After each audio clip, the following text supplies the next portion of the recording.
my answer to all my problems was violence. And that's not the answer to everything, you know what I'm saying? So that's why I say I did a lot of sucker shit.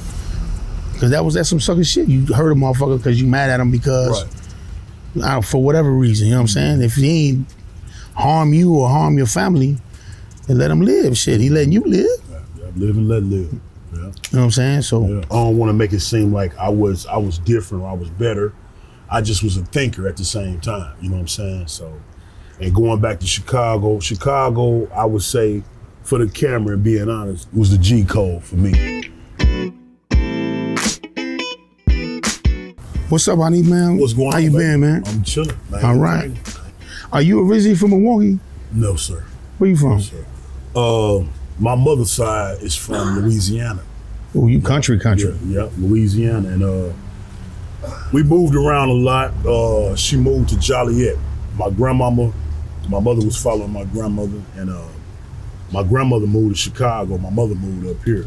So I was back and forth from the Chi every holiday, every summer. But I grew up primarily here, 85, 86, when the Bears won to the present. You had to throw that in, huh? Yeah, I had to. Okay. Sorry about that. All right, no, that's cool. It's cool. We are the Bears. Right. I mean, I ain't gonna sing the song. Yeah. So I grew up on 24th Place in Walnut. Okay. Right, but one of my best friends, he lived on the corner of 27th and McKinley. Okay. So we would walk to Lucci's or we'll walk to Judy's. Yeah. And then remember they had the little shoe store right there on 27th and Wells. Sure did. On the corner. Yeah. Like across from where Daddy's is now. Yeah. Across the street from them. Yeah. It was a little shoe store. I used to go buy shoes from them. It was business all up and down 27. All up and down 27. All 27. All from Wisconsin all the way up to Capitol. Yeah. Plenty of businesses. All kinds of corner stores and gas stations. Yeah. You did state time, right? Yeah. I never did state time. Never do state time? No, I did fair time. I did from April 19th, 94 to December 2015, December 15th of 2020. And I just be honest with you, I was mad. I was a mad child growing up. We was poor. Poor, as we used to say in Chicago, broke, starving, and gangbanging. And the syndrome took a hold of me too, so you know what I'm saying? So I don't want to make it seem like I was different or I was better. I just was a thinker at the same time, you know what I'm saying? So, and going back to Chicago, I would say, for the camera and being honest, was the G code for me. Chicago different from Milwaukee. Milwaukee is more residential, family home, and Chicago was more organized and more for, the gangster code, the street tactics. I seen it firsthand. Fights every day, hits, all that. So not to be bragging or boasting about none of that. My first 10, it was rough, but I learned a lot.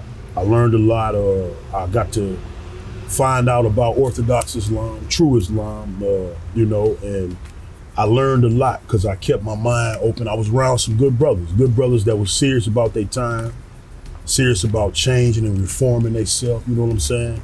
So, when you was in there, did you ever, like I ain't gonna lie, I used to sit there and think about, damn, man, I wish I can get this meal right here. Shit that my mom used to make, you know what I'm saying? She would make this particular meal with it's a meat in a sauce.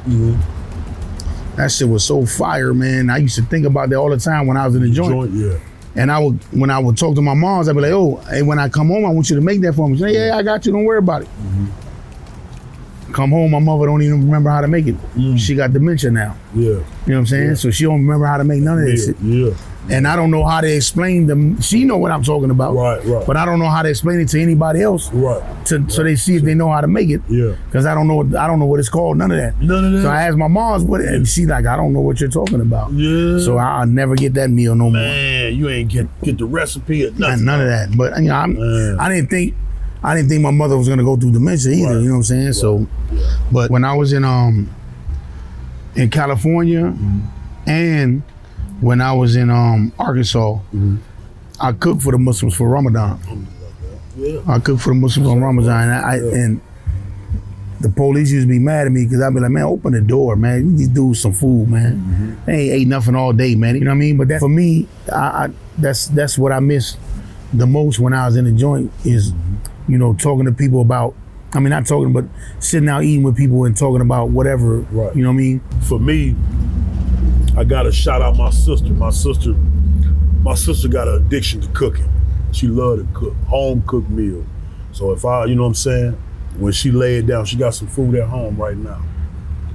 Straight off the stove, you know what I'm saying? Whatever it is, whether it's macaroni and cheese, chicken, whatever, that's a home cooked meal, straight from the source. You know what I'm saying? That's how we do it. That's what I love. I love it. If a woman can't cook, come on. That's the end of it. Man, come on. You got it. I don't think I know too many women that can't cook. Yeah. Not in my family. Yeah. Like for you, what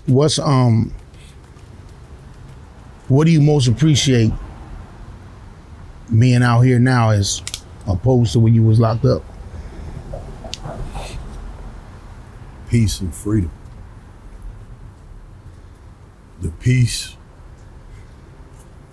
to have some solitude to myself, be able to sit back and think, take every moment in, every second. You off paper? I'm still on paper. You still on paper for how long? I'm on paper for like 8 more years. After the December 15, it'll be 8 more years. So, but I move freely though. You know what I mean? I move with caution, I move freely. Give everybody their dues. You know, be respectful to everybody. And don't fear none, walk the law, because we love the law.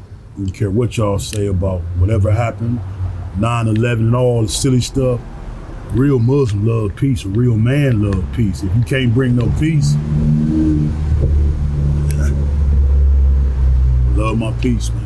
Love it, something's priceless. I think for me, just the fact that I don't have somebody breathing down my neck. I ain't gotta look over my shoulder to see if what I'm doing is gonna get me in trouble and put me in another part of the jail, which really didn't matter to me because I enjoy going to the hole myself because it was a break from all the bullshit out here on the compound. Right? So like for me, when I escape everyday life out here is when I'm in my house. I go to the hole when I go to my house. Don't call me, don't nobody come knocking on the door unless I know they coming. I don't know out the blue visits or none of that. But just the fact that I can say I don't want no out the blue visits is what I appreciate the most, because there's people, I got 4 co-defendants in the feds and 1 in the state that ain't never come home unless some miracle happens. And I pray every day for a miracle for them dudes, man. But for me, when I was in there, I only had 20, but I never thought I was coming home. So the fact that I came home and I had a plan and I'm early on my plans, I'm grateful for that, and for that, you know, for that reason, to me, just the fact that I can escape from all of this reality whenever I want to in my own house, and I ain't gotta ask nobody nothing. I ain't gotta, can I get the house for a little while? None of that, because it's mine. My name is on the title on that joint. You know what I'm saying? My plan was to buy a house on my 10th year.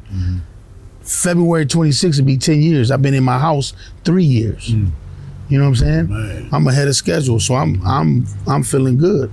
You know what I'm saying? So now, all the other stuff that I had in mind that I want to do after that, I'm working on that now. But when I was in there, I didn't have no chance to work on nothing. Right?